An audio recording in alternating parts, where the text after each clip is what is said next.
My stepsister, who slept with my fiancé and hid their son years ago, then showed up at my engagement party with DNA test, but karma never lets evil win. I am 27, female, and just had my engagement party a couple of nights ago. It was supposed to be one of the happiest moments of my life. My fiancé, 30, male, and I have been together for 4 years, and this party was meant to celebrate us with our close family and friends before the big wedding. We rented out a nice little venue, decorated it with flowers, and had food, music, everything. Took a lot of effort to plan this, and I wanted everything to be perfect. Thanks to my luck, though, everything went downhill pretty quickly. For some quick context, I have a strained relationship with my stepsister. We'll call her Kara, 32, female.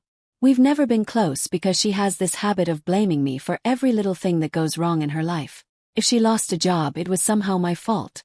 If her boyfriend left, I must have said something to him. Seriously, it's like she has a vendetta against me, which is why she loves to pin the blame on me, even for stuff that's totally not my fault. Even though we weren't on the best of terms, I still invited her to my engagement party. I wanted to be the bigger person and try to smooth things over, at least for the sake of our parents, but Kara told me she wouldn't be able to make it because she had other plans. Fine, no big deal. I wasn't surprised, though. The night of the party started off great. All our friends, family, and co-workers showed up. Everything was going perfectly, and everyone was having a good time. That is, until about 2 hours into the party, Kara decided to make her grand entrance. Then, she quite literally flew the doors open and held my nephew 5, male, up at her shoulder level, with him facing us like she was trying to make a statement. Everyone stopped what they were doing and just stared at her. My heart dropped to my stomach, and I knew instantly that things were going to go south. I tried to ease into a greeting with her and hoped to maybe pull her aside and talk to her in private, so I walked up to greet her. But before I could say anything, she pushed past me, nephew still in hand, and went straight to the front of the room. She grabbed the mic and told everyone she had something to say.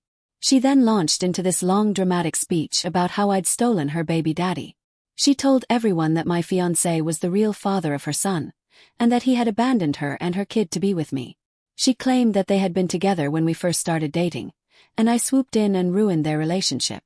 I stood there frozen. I mean, how does one even react to something like that? I was doing my best to process what she was saying while everyone just stared at me and my fiancé. And that wasn't even the end of her speech.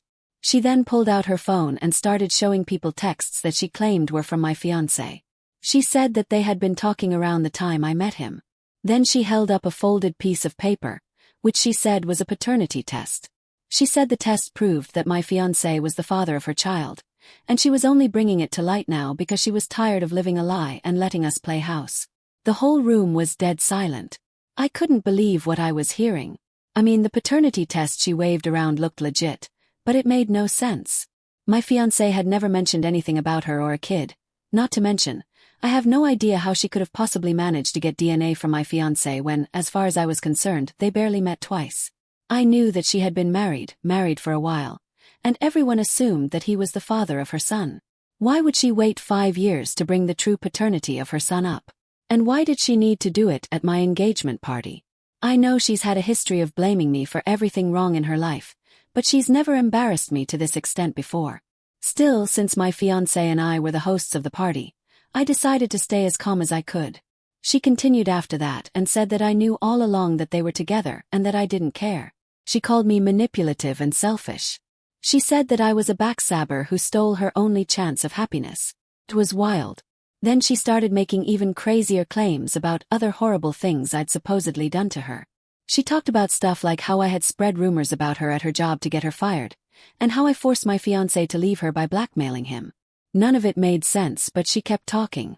And as I looked around the room, it was clear some people at the party were starting to believe her. That point I had enough.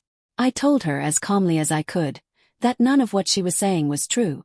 I explained to everyone that she was bitter and upset because her life hadn't gone the way she wanted, and she was trying to blame me for her problems, just like she always did. I said I didn't appreciate her coming to my engagement party and causing a scene.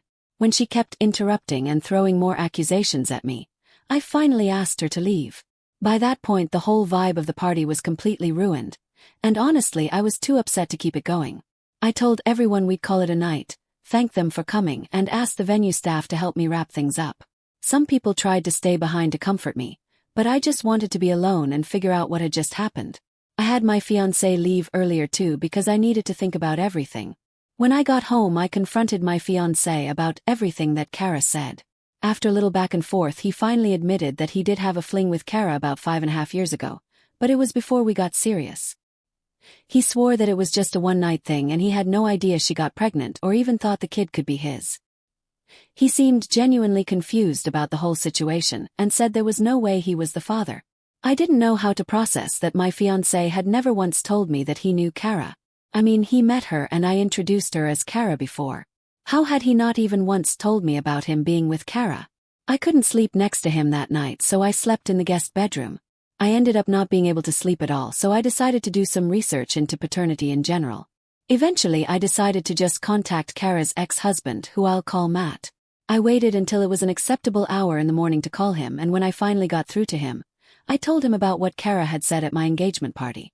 To say he was livid would be the biggest understatement of the century. He told me that he had always had doubts about being my nephew's biological father, but every time he brought it up, Kara would shut him down. He said he was going to demand a paternity test immediately. He wanted it immediately, not just to find out if he was my nephew's real father, but also because he was done paying child support if the kid wasn't his. For some context, Kara and Matt got divorced because Matt found out that Kara had been cheating on him. However, she swore to the heavens and back that he was my nephew's real father. He wanted nothing to do with the child anyway, because the child would have been a constant reminder of his failed marriage, but Kara essentially dragged him into court and he was ordered to pay quite a large amount in child support. Knowing that Kara's child could not be his was essentially the last straw for Matt. Anyway, a few days later, Matt got the test done and the results came back. Matt texted me and told me that the kid wasn't his. My fiancé refused the paternity test, and while I understand that he can do whatever he wants, I also know that it's kind of strained our relationship right now. My fiancé is terrified about what would happen to us if the child really is his. But I think the relationship is already in free fall. Just knowing that he was with Kara has put me off, but back to Matt.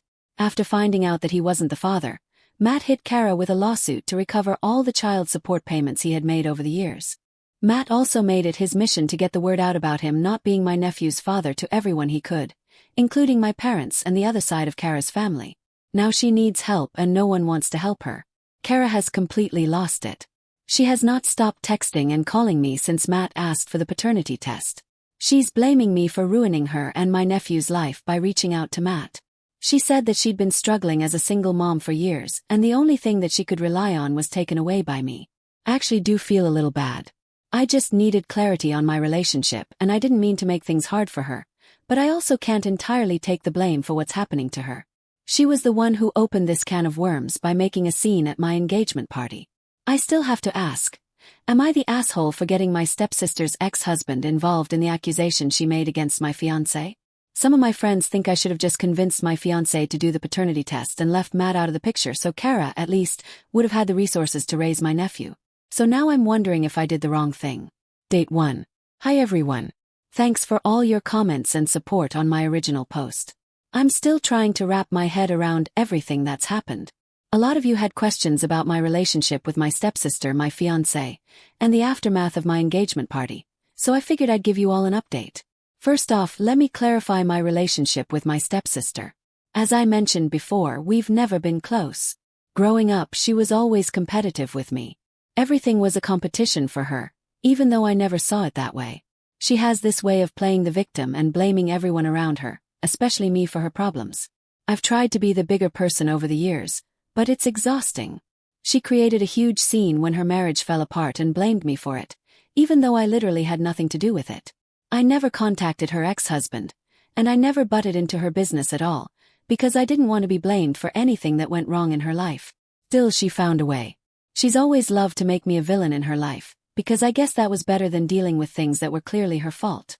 Anyway, after she stormed out of my engagement party, she actually sent me all the proof she was waving around during her speech. She texted me screenshots of messages that she claimed were between her and my fiancé, pictures of them together, and the paternity test that supposedly showed he was the father of her child. I was still in shock from the party, and honestly, I didn't even want to open those messages. I wasn't sure if I could handle seeing whatever it was she had sent me, but eventually I did, and I went through everything. The texts were from a few months before my fiancé and I got serious, And yes, it was while Kara was still married, but she never told my fiancé that she was married. We knew each other, but we weren't together. The texts between Kara and him were flirty, and it was clear that they had been together at least once. The pictures she sent were of them hanging out, but there wasn't anything in them that made me believe they had been together recently. As for the paternity test, it was legit. It wasn't a fake document she had printed off the internet, which freaked me out even more. I felt my whole world was crumbling. I confronted my fiancé again and pushed him to get a paternity test done to settle this once and for all. He fought me really hard on it, though. He kept saying it wasn't necessary, that Kara was just trying to mess with us and that doing the test would give her exactly what she wanted.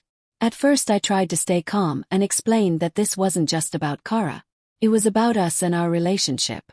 I needed clarity. I needed to know the truth no matter what it was. But every time I brought it up, my fiancé got more defensive. He said things like, "Do you not trust me?" Or "Why are you letting her ruin what we have?"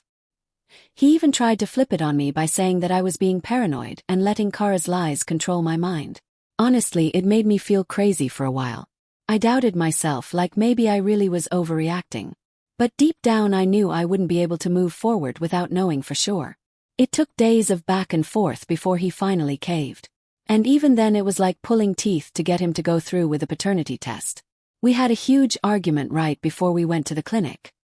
He kept saying it was a waste of time and that I was being unfair by putting him in this situation. He acted like I was the one breaking our trust by asking for the test. It hurt more than I can describe, but all I could think about was why he was more worried about if he was really my nephew's biological father over saving our relationship. I made it very clear if he didn't take the test, I would not be able to trust him. And that's what relationships are based on anyway. We finally got the test done, and waiting for the results was pure agony. I couldn't eat, I couldn't sleep. Felt like my whole life was hanging in the balance. When the results came back, they confirmed that my fiancé is the father of Kara's son. I can't even describe the feeling I had when I saw those results. It was like the ground disappeared beneath my feet. I was devastated. My entire relationship with my fiancé suddenly felt like a lie. I didn't know what to do. I couldn't stay in the same house with him after that. I packed a few bags and went to stay with a friend. I'm still here now, trying to figure out my next steps. My fiancé has been texting and calling me nonstop. He's begging me to come back and see things through. He says he didn't know about the kid and that it doesn't change how he feels about me, but I don't know if I can move past this. He knew he had been with Kara and he never told me. That betrayal alone is enough to make me question everything. And now that there's a child involved, I just don't know what to do. Feel lost. I've spent the last few days crying, not knowing what my next move should be. Do I break off the engagement? Do I try to work things out? I love him, but this whole situation has shattered my trust in him. I don't know if I'll ever be able to look at him the same way again. He has a child with my stepsister, and that's a constant reminder of everything that's happened. How do I even begin to deal with that? As for Kara, things are not going well for her either. From what I've heard, Matt has hired a very expensive lawyer who has a reputation for winning, and he's not making it easy on Kara at all. Aside from fighting for Kara to pay Matt back the child support he sent, the lawyer also reevaluated Kara's finances and realized that she was not fit to be a parent. CPS got involved, and my nephew was briefly taken in by the state. My mom and stepdad managed to gain temporary custody of my nephew, so he's fine, but Kara is in shambles. She has made it her mission to tell everyone we know that I'm the reason that her son has been taken away from her. She has also not stopped texting and calling me to remind me of what a horrible person I am. She's still accusing me of stealing her baby daddy, so she's not really sorry about what she did. I'm honestly just so overwhelmed by everything right now. I never thought my life would turn into this kind of drama, and I'm at a loss for what to do next. If anyone has any advice, I could really use it right now. I'm not sure where I went wrong, but I feel like I've lost control of everything in my life. Day 2. Hey everyone, I read all your comments on my last post and wow, thank you so much. It really helped to hear so many different perspectives. I needed that push. I needed that push to clear my head and figure out what to do next. After sitting with everything for a few days, I finally decided to go back home and have a serious conversation with my fiancé. When I got back, it wasn't easy. We sat down and I told him exactly how I felt. I explained that it wasn't just about Kara anymore. It was about our relationship and the future we were building together. Seeing the paternity test results broke something inside me. I told him that even though I loved him, I didn't see how we could move forward knowing he had a child with Kara. I've always wanted to be child-free. And this situation made it even clearer that I wasn't prepared for a life where his child and Kara would always be in the picture. If he wanted to be a father to my nephew, I wasn't going to stand in his way. But I knew it meant we couldn't be together the way I had hoped. We talked for hours and I could tell he was struggling too. He admitted that he felt overwhelmed by everything. He said he was blindsided by the paternity results and never expected that night with Kara to come back to haunt him. He told me he never wanted kids either, but now that he knew he had a son he couldn't ignore it. And honestly, I respect that. Get it? It's not the kid's fault. And my fiancé or ex-fiancé, I don't even know what to call him anymore, is trying to do the right thing. But the truth is, I don't think I can be a part of this situation. By the end of our conversation we decided to put the wedding on hold. We both agreed that it wouldn't make sense to jump into a marriage with so many unresolved issues hanging over us. Instead, we're going to try couples counseling to see if there's even a path forward for us. Honestly, I'm not holding my breath, but at least it feels like I'm doing everything I can to make the right decision. If nothing else, I want to walk away from this knowing I gave it my best shot. Now, as for Kara, things are spiraling out of control on her end. Like I said before, her ex-husband Matt is coming at her hard with legal action. The courts are demanding that she pay back every cent of the child support she took from him under false pretenses. She's drowning in legal fees, and from what I've heard, she had to sell off a bunch of her stuff just to afford her lawyer. CPS is still involved, and my mom and stepdad are taking care of my nephew for now. 2 days ago Matt reached out to me again. He's apparently grateful that I tipped him off, and he's decided that I need to be updated on what's been happening. Apparently Matt had requested a second test to confirm that Kara's son wasn't biologically his after she forged the one claiming that Matt was the father of her son in order to get child support. He wanted to cover his bases, and while this one also said that he was not the father, it revealed something new. It turns out that Matt isn't the only one Kara scammed. Apparently, Kara was also conning another guy, who she also cheated on Matt with as well. Yeah, another guy aside from my fiancé. She's a serial cheater apparently. She never asked my fiancé for child support because he was just starting his own business and wasn't rich enough. She had been secretly hitting this other guy up for child support at the same time she was collecting from Matt. The other guy obviously had no idea that she was already taking child support payments from Matt and had been sending her a good amount of his paychecks. Not only that, but he was also apparently very involved in my nephew's life and is the closest father figure my nephew has had. Kara had been milking both of them for years and kept switching between sob stories about how hard it is to be a single mom to cover her tracks. I'm still trying to wrap my head around how she thought she could get away with this, but the court caught on and now both men, Matt and the other guy, are teaming up to sue her. Kara is not just in legal trouble for fraud, but she's also looking at potential jail time. And if that weren't enough, the other guy is fighting for custody of my nephew. He claims that he had been raising Kara's son and paying child support because he assumed that the child was his. He claims that he has served as the child's father in every meaningful way, especially because the child's biological father, my fiancé, has had no involvement in the child's life. From what Matt has told me, the courts are very much in favor of this other guy. I wish I could say I was surprised, but honestly this is peak Kara. She's always scheming, always looking for someone to blame, and now it's all catching up to her. The fallout from all of this has been absolutely insane. My mom and stepdad are freaking out because if the other guy wins custody, it means my nephew could end up with someone who they don't know. They've even hinted at the idea that I should step in and offer to help with custody since I'll eventually be part of the family if I stayed with my fiancé. The sheer audacity has left me speechless. I told them that I have zero intentions of becoming a parent, and especially not under these circumstances. It's been a lot to process. I still don't know how things will play out in my own life, let alone what's going to happen with Kara. My life feels like a soap opera, but I'm doing my best to keep my head above water. I'll keep you all posted if anything else happens, but for now I'm just taking things one day at a time. Date 3. Hey everyone, it's been 6 months since my last update, and things have been a lot. I think I should start off by telling you about what happened with Kara and my nephew. After a whole lot of back and forth in court, the judge ruled in favor of the other guy, the one Kara had been scamming alongside Matt. He was granted full custody of Kara's son. From what I've heard, he's a good guy, and since he's been a consistent presence in the kid's life, the court decided it was in the child's best interest to stay with him. My nephew is living with someone who genuinely cares for him, and honestly, I think that's the best possible outcome. Kara, on the other hand, got hit with fraud charges for taking child support from both Matt and the other guy at the same time. She was charged with child support fraud and misrepresentation.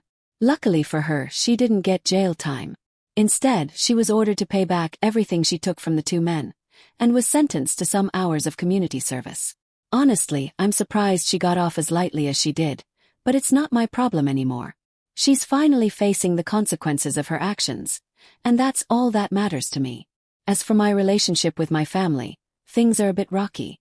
My mom and stepdad are still disappointed that I didn't step in to help with custody, but they've backed off a bit now that everything's settled. They've been trying to reconnect with me, but I've been keeping my distance. It's not that I don't love them, but after everything that's happened, I need time to heal. I'm not ready to fully forgive them for how they handled this whole situation. They chose Kara's side for too long, and it's going to take a while for me to trust them again. Now on to me and my relationship. I left my fiancé. Yep, I'm done. Couples counseling was going pretty well at first, and I really thought we had a shot at saving the relationship. I was even starting to come around to the idea of being part of his son's life. Maybe we could find some weird middle ground where I stayed child-free, but was still supportive in my own way. I thought we were making progress until Kara interfered again. One night she showed up at my house. It was late, and I was getting ready for bed when I heard someone banging on the door. I opened it, and there she was, standing there with this wild look in her eyes. She pushed past me and started accusing my fiancé of knowing the truth about her son's parentage all along. She said he kept quiet because he didn't want to ruin his relationship with me. I couldn't believe what I was hearing. I tried to fight back and tell her she was wrong, but she refused to even look at me. She just kept pressing him to tell the truth and demanded that he admit everything. And what did he do? Nothing. He just stood there silently the whole time. I kept looking at him and hoping he'd say something, literally anything, to defend himself or me. But no, he just let Kara go off like that in our home. Eventually I managed to get her to leave, but the damage was done. I knew something was off and that he was hiding something from me. I confronted him right after I shut the door behind Kara. We fought again, and this was the worst fight we ever had. I'm talking screaming and crying levels of fighting. Eventually he confessed. He told me that he knew he was the father for a pretty long time actually. Turns out, he found out that Kara's son was his at the first dinner he had with my family, which was where he met Kara again after their fling. During that dinner, Kara had pulled him aside and told him that she was sure that he was the real father of her child. At first he didn't believe her, so she asked him to get a paternity test. He agreed to take the test, but after the results came in he ghosted her. He knew he was the father, but he didn't want to be responsible for a child, so he avoided her for years. I remember him always making excuses to not attend any of the events that my family held. The only time he would come was when I was sure that Kara wouldn't be there. So here I was, thinking that he didn't like Kara because of how she treated me. But it turns out it was because he was hiding from the truth. Kara must have managed to get her hands on the paternity test from the center where he did it, and she probably decided to make a scene about it because she finally had the proof she needed to get money out of my fiancé. That was it for me though. I couldn't stay with someone who kept something this huge from me. It wasn't even about Kara anymore, it was about trust. He had lied to me for years, and that was the breaking point. I packed my stuff, moved out, and left him behind. It's been tough trying to rebuild my life. The first few months were really difficult. I lost my family and the one person I loved most at almost the same time. I was exhausted from all the drama. But it does make me feel better knowing that everyone that did me wrong has gotten payback in some way. My ex-fiancé no longer has me. Kara can no longer scam anyone. And her son is now in the custody of the very man she was robbing. And my family has limited contact with me. Good luck everyone.